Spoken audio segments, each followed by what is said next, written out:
Well, thanks so much for joining me in consideration of the gospel reading for this coming week, Mark 10, 35 to 45. You know, in the case of Mark, it's especially important to not immediately ask questions about what does this mean, but rather carefully observe and think about how the story is told. You'll see in my free interpretive translation posted below that I've introduced some interpretive nuances to how the story is unfolding. Mark sets a context for this story that is actually subtly going back to the last reading in the lectionary from Mark, the story of the man. And you remember that his character is painted by how he acts and how he talks. What he does is he runs after Jesus and goes to his knees and then addresses Jesus in this respectful way. And then what he asks, how he speaks is, I need help. Help me understand. Why that's important is the next encounter is in fact with the Zebedee brothers, James and John. And their character is painted in a quite different way. They approach Jesus. Bingo! It's what I would call almost bracing Jesus. No attempt to ease into this. They simply address him as teacher. But then when they speak, how they speak is significant. And let me tell you that Mark does something here, Mark will do occasionally.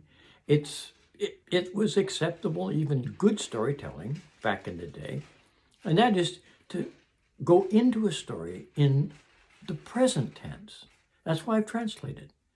Here come James and John. It's interesting. And then later on, the story shifts back into the past tense. That tells you something. There's an immediacy. Then the order in which they speak with regard to what comes first. Now in Greek, as you know, you can change word order all around. And in doing so, you create a different nuance. It's hard to do in an English translation. But the first word here is actually the expression of a want. And it's in the subjunctive, thelo. Now, it can be translated wish, but here it's want. We want you to do this thing for us. The doing is actually a demand. Now, the word can mean something else in a different context, but in this context, I think it has to be demand. Well, we have their character right there. And of course, what they're asking is just absolutely ironic.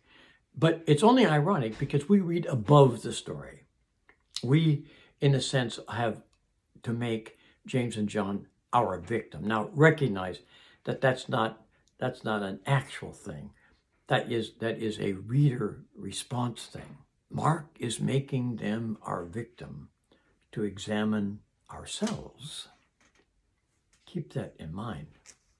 Now, this is artful storytelling in structural ways as well. We have a two-part scene and a very short interim, almost like a resting point or a transition point, even better. The first is this very interesting back and forth between Jesus and James and John. But then the narrator changes role from one who is describing the action of that conversation and what has been happening all along in the heart's, mind's, vision, hearing of the other 10. Very cleverly done, by the way, and let me just say this, that little interim period has a grammatical twist to it that make it evident that they have been observing the whole thing. And because it's been a growing anger as they have witnessed the outrageous dialogue engendered by James and John, they get more and more and more agitated, which then requires a solution. And the solution is when Jesus takes command of the whole scene. That's the flow and beautiful structure that's going on here. Just a few details. You'll notice I've left out left and right with regard to the band because of a lot of prejudice about left-handedness and that kind of thing. But also the point of them asking for something ironically that they're going to get, which is suffering. And that's a Markan thing. Remember that in Mark, and it is really characteristic of Mark, discipleship is going to cost you quite appropriately. It's even comes close to being portrayed in Mark as a gift. And if not a gift, at least an appropriate imitation of Jesus' course of life.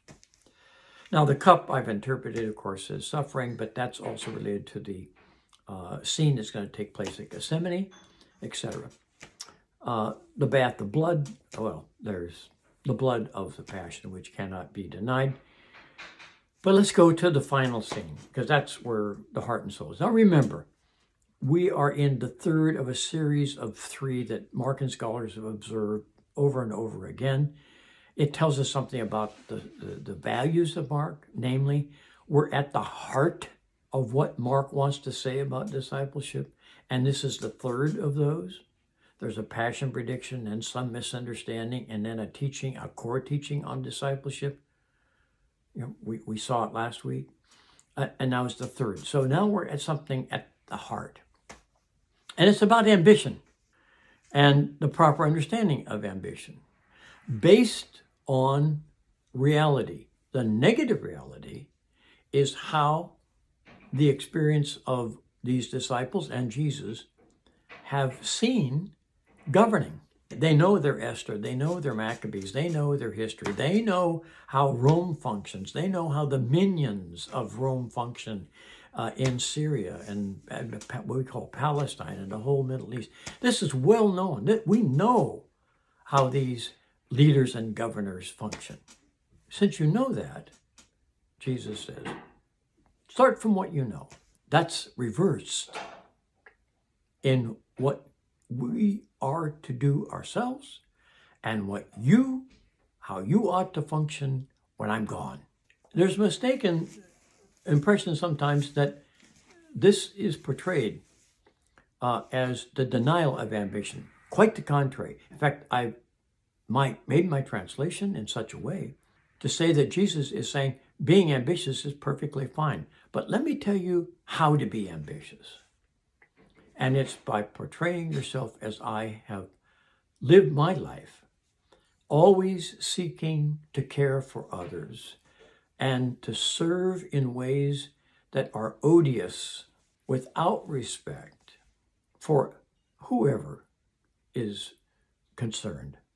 That's ambition. And what you need to do is very clearly to declare that kind of ambition as the leadership we need.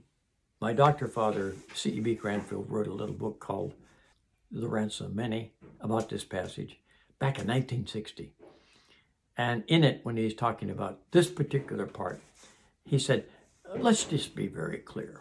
The church has never been able to accept this as a way of conducting itself, even though it sometimes pretends to.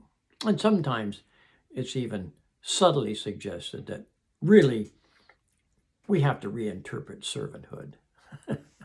It was one of those honest moments by a brilliant scholar speaking about the real world of the church that is seldom uttered. And now I just want to say a word about where this leaves us. Most of those viewing this are associated with a form of Christianity that's in decline. It's worthwhile asking ourselves what the source of that decline is, and whether or not those who have continued to attempt at the margins to live under this rule of authority, which is no authority but service, are going to be the ones, after everything has settled, who are the only believable voice of Jesus. Something to think about. Thanks for joining me. I'll see you next week.